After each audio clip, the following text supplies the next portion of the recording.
Les amis, depuis un certain temps, on a un phénomène qui attire l'attention dans nos différentes villes. Il y a des magasins qu'on appelle aujourd'hui China Mall, China City Mall ou encore China Shop qui apparaissent un peu partout dans nos différentes villes. Mais la vraie question qu'il faut se poser, pourquoi autant de commerçants chinois commencent à véritablement s'intéresser à l'Afrique et à ouvrir autant de magasins sur le territoire national?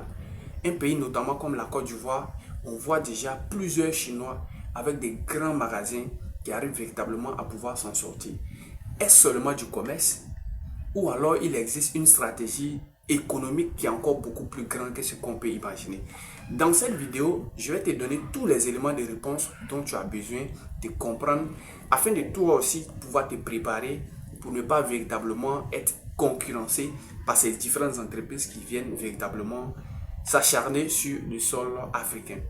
Le phénomène de China Mall, on observe clairement dans plusieurs villes aujourd'hui l'ouverture de plusieurs magasins qu'on appelle les China City Mall ou China Mall. En réalité, ce sont des magasins qui sont constitués d'articles électroménagers, des vêtements, d'accessoires et des produits quotidiens.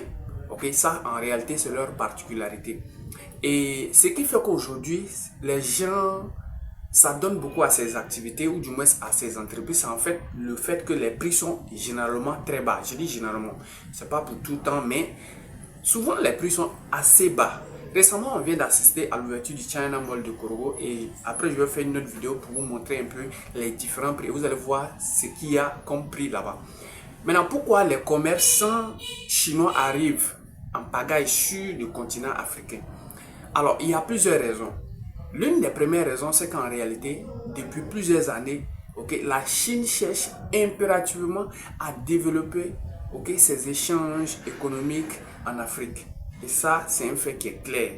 Le continent africain aujourd'hui représente à lui seul un marché de plus de 1 milliard d'habitants. Imaginez-vous, un marché de plus de 1 milliard d'habitants. La deuxième chose qui est aussi importante, c'est que c'est une population qui est jeune. Dans les 1 milliard, là, la population est complètement jeune. Et on peut l'observer un peu partout dans les villes, ou du moins dans les différents pays africains. Et également, c'est aussi une croissance qui est en pleine économie. Et ça, c'est un fait qui est très très important. Donc, beaucoup d'entrepreneurs arrivent en Afrique en se basant bien évidemment sur ces différents critères-là et raison pour laquelle ils arrivent véritablement à s'insérer sur nos différents marchés. Quels sont les avantages, si je peux le dire, de ce commerce?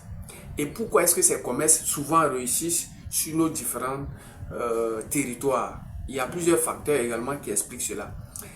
Le premier facteur, c'est qu'en réalité, les entrepreneurs chinois importent directement les marchandises ou les produits de leurs usines depuis la Chine. Chose qui n'est pas facile, par exemple, pour nos différents autochtones de commander des produits depuis la Chine parce qu'il y a la douane et tout ces tralala. C'est vraiment un casse-tête. Certes, il y a certaines qui arrivent à le faire, mais c'est un casse-tête.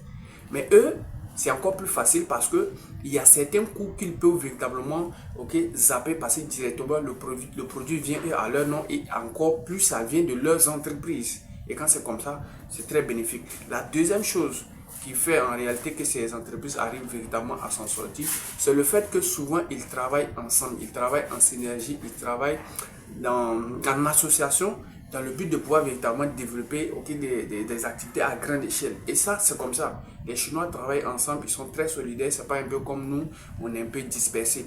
Troisième chose qui est aussi importante, la troisième raison pour laquelle ils réussissent également sur nos différents marchés, c'est le fait qu'en réalité, ils arrivent à pouvoir investir et à ouvrir plusieurs magasins rapidement. Tu vas voir le gars, ils vont ouvrir le premier China City Mall ici. L'année prochaine, ils vont aller par exemple dans une autre ville, aller ouvrir un autre centre de China Mall parce qu'en réalité, ils sont nombreux et ils investissent ensemble. Pour lever les fonds, c'est encore plus facile. Et c'est pas un peu comme chez nous ici où chacun est à l'échelle individuelle. Donc en réalité, les débats qui sont créés autour de ces entreprises-là, ça diverse en réalité. Il faut comprendre qu'il y a des divergences idéologiques que les gens portent sur ces entreprises-là. Parce que certains pensent qu'en réalité, c'est de la concurrence que ces entreprises viennent créer avec leurs locaux. Il y a d'autres également qui voient ça comme une opportunité. Parce que pour eux, on propose des produits moins chers et ça permet de créer des emplois et également ça permet de développer le commerce. Et donc la réalité est donc complexe parce qu'en réalité, chacun va se baser sur son angle pour pouvoir véritablement juger et pouvoir tirer son épingle du jeu. Et ça, c'est quelque chose qui est fondamental. Donc, ici, la chose suivante qu'on pourrait également dire, c'est qu'en réalité, les Chinois ont une stratégie économique plus mondiale. Comme je vous ai dit, depuis des années, la Chine a cherché à développer son économie avec de nombreux pays africains, notamment la Côte d'Ivoire et pas mal de pays. Okay? Donc, ils se sont basés plus essentiellement sur tout ce qui est comme infrastructure, tout ce qui est construction et tout ce qui est commerce. Aujourd'hui, vous allez voir qu'il y a beaucoup de centres de construction d'infrastructures. C'est les Chinois qui sont à la tête de ces différentes activités parce qu'ils se sont donnés pour mission de pouvoir véritablement étendre leur économie. Et donc, ils vont passer par tous ces moyens-là pour pouvoir véritablement arriver à leurs objectifs. Donc, cela montre clairement que l'Afrique aussi est devenue un partenaire économique, stratégique, en termes de commerce pour ces différents pays-là, pour ce pays qui est la Chine. Donc, en réalité, ce qu'on pourrait retenir ici de cette forte prolifération de magasins chinois, c'est qu'en réalité, l'économie aujourd'hui représente quelque chose qui est assez important. Et aujourd'hui, les Chinois ont compris en réalité ce jeu-là. Et raison pour laquelle ils se sont donnés pour mission de pouvoir conquérir, si je peux le dire, le marché africain.